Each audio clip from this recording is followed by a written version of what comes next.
ലോകത്ത് ഏറ്റവും കൂടുതൽ ജനസംഖ്യയുള്ള രാജ്യവും ലോകത്തെ 7ാമത്തെ ഏറ്റവും വലിയ രാജ്യവുമാണ് ഇന്ത്യ. ഏകദേശം 145 കോടി ജനസംഖ്യയുള്ള നമ്മുടെ ഇന്ത്യയെക്കുറിച്ചുള്ള കുറച്ച് ഫാക്ട്സ് നോക്കിയാലോ? വീഡിയോയിലേക്ക് കടക്കും മുൻപ് ചാനൽ സബ്സ്ക്രൈബ് ചെയ്യാൻ മറക്കല്ലേ. അപ്പൊ നമുക്ക് വീഡിയോയിലേക്ക് കടക്കാം.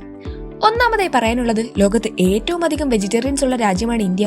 മൊത്തം ജനസംഖ്യയുടെ ഏകദേശം 40% വെജിറ്റേറിയൻസ് ആണുള്ളത്. തലമുറകളായി തുടർന്നു വരുന്ന ആചാരങ്ങളും മതപരമായ കാരണങ്ങളും ഒക്കെയാണ് ഈ വലിയ സംഖ്യയുടെ പിന്നിൽ. രണ്ടാമതായി പറയാനുള്ളത്, ലഡാക്കിൽ സ്ഥിതി ചെയ്യുന്ന ആന്റി ഗ്രാവിറ്റി ഹില്ലിനെ കുറിച്ചാണ്. ഇന്ത്യയിലെ ഏക മാഗ്നറ്റിക് ഹില്ല് കൂടിയാണിത്. ഇവിടുത്തെ പ്രത്യേകത എന്താണെന്ന് വെച്ചാൽ, അവിടെയുള്ള ഒരു വൈറ്റ് സ്പോട്ട് ഉണ്ട്. അതിൽ നമ്മുടെ കാർ ന്യൂട്രലാക്കി വെച്ചു കഴിഞ്ഞാൽ അത് തനിയെ തന്നെ ആ കയറ്റം കയറിപ്പോകുമെന്നതാണ്. അവിടുത്തെ ബോർഡിലുള്ള ഇൻസ്ട്രക്ഷൻസ് പാലിച്ചു വേണം ഇതിന് തയ്യാറാവാൻ. മൂന്നാമതായി പറയാനുള്ളത്, കണ്ടുപിടുത്തങ്ങളുടെ നാടായ ഇന്ത്യയെ പറ്റിയാണ്. ലോകത്തെ തന്നെ ഞെട്ടിച്ച പല കാര്യങ്ങളും ആദ്യമായി കണ്ടെത്തിയത് ഇന്ത്യയിലാണ്. Shampoo, value of pi, diamond mining, zero, algebra, trigonometry, നമ്മുടെ എല്ലാം കുട്ടിക്കാലം മനോഹരമാക്കിയ സ്നേക്ക് ആൻഡ് ലാഡർ, ഇവയെല്ലാം ഇതിൽ ഉൾപ്പെടും. നാലാമതായി പറയാനുള്ളത്, ലോകത്തിലെ ഏറ്റവും അധികം മഴ ലഭിക്കുന്ന സ്ഥലത്തെ പറ്റിയാണ്. അതെ, അതിന്റെ ഗിന്നസ് റെക്കോർഡും നമ്മുടെ ഇന്ത്യയിലെ നോർത്ത് ഈസ്റ്റേൺ സ്റ്റേറ്റ് ആയ മേഘാലയയുടെ സ്വന്തമാണ്. ഏകദേശം 11,878 മില്ലിലിറ്റർ മഴയാണ് ഇവിടെ ലഭിക്കുന്നത്. ഈ അതിശക്തമായ മഴയെ നേരിടാൻ വിന്റർ സീസണിൽ തന്നെ, അതായത് ഏകദേശം 6 മാസം മുന്നേ തന്നെ ഇവിടെ തയ്യാറെടുപ്പുകൾ തുടങ്ങും. അഞ്ചാമതായി പറയാനുള്ളത്, അമേരിക്ക കഴിഞ്ഞാൽ ലോകത്ത് ഏറ്റവും അധികം ഇംഗ്ലീഷ് സംസാരിക്കുന്ന രാജ്യമാണ് ഇന്ത്യ. രാജ്യത്തിന്റെ ജനസംഖ്യയുടെ ഏകദേശം 10% ആളുകൾ ഇംഗ്ലീഷാണ് സംസാരിക്കുന്നത്. 121 ഭാഷകളോളമുള്ള നമ്മുടെ ഇന്ത്യയിൽ 22 ലാംഗ്വേജസിനെ ഇന്ത്യൻ കോൺസ്റ്റിറ്റ്യൂഷൻ മേജർ ലാംഗ്വേജസ് ആയി അക്സെപ്റ്റ് ചെയ്തിട്ടുണ്ട്. ആറാമതായി പറയാനുള്ളത്, ഇന്ത്യയുടെ ആദ്യ റോക്കറ്റ് വിക്ഷേപണത്തെ പറ്റിയാണ്.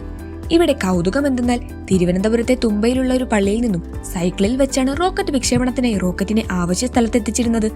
ആ ഒരു സാഹചര്യത്തിൽ നിന്നും ഇന്ന് ലോകത്ത് തന്നെ ഏറ്റവും പ്രസ്റ്റീജിയസ് ആയ വിവിധ വേൾഡ് റെക്കോർഡുകൾ കൈവശമുള്ള ഒരു ഓർഗനൈസേഷനായി മാറിയിരിക്കുകയാണ് ISRO. ഏഴാമത്തെ ഫാക്ട് നോക്കാം. നമുക്കറിയാം, ക്രിക്കറ്റിൽ എപ്പോഴും ഇന്ത്യയുടെ ഒരു സ്ട്രോങ് ഒപ്പോണന്റായി വരുന്ന രാജ്യമാണ് ഓസ്ട്രേലിയ.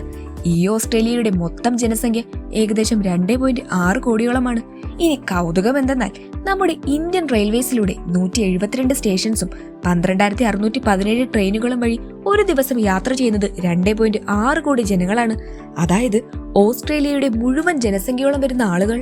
എട്ടാമതായി പറയാനുള്ളത്, ലോകത്തെ ഏറ്റവും പഴക്കമുള്ള സിറ്റിയെ പറ്റിയാണ്. അതെ, ഗംഗാ നദിയുടെ തീരത്തുള്ള വാരണാസിയാണ് ഈ പഴക്കമുള്ള സിറ്റി. പ്രധാനമന്ത്രി നരേന്ദ്രമോദിയുടെ പാർലമെന്റ് മണ്ഡലം കൂടിയാണ് വാരണാസി. ഹിന്ദു മിത്തോളജി പ്രകാരം 5000 വർഷങ്ങൾക്ക് മുൻപ് ഭഗവാൻ ശിവനാണ് വാരണാസി കണ്ടുപിടിച്ചതെന്നാണ് പറയപ്പെടുന്നത്. അടുത്ത ഫാക്ട് നോക്കാം. ലോകത്തെ ഏറ്റവും അധികം മെമ്പേഴ്സ് ഉള്ള ഫാമിലി ഉള്ളത് നമ്മുടെ ഇന്ത്യയിലാണ്. ആ ഫാമിലിയിൽ എത്ര പേരുണ്ടെന്ന് ഒന്ന് ഗസ് ചെയ്യാൻ പറ്റുമോ?